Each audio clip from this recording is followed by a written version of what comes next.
do-it-yourself yogurt with fruit on the bottom.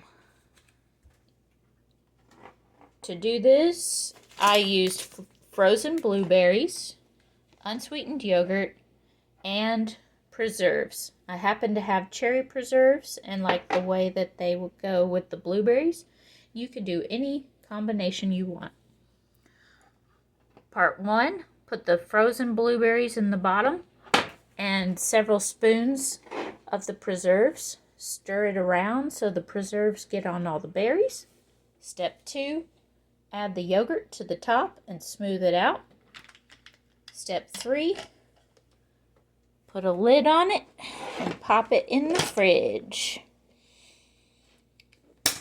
And it's ready to be enjoyed anytime you want. Yogurt with fruit on the bottom.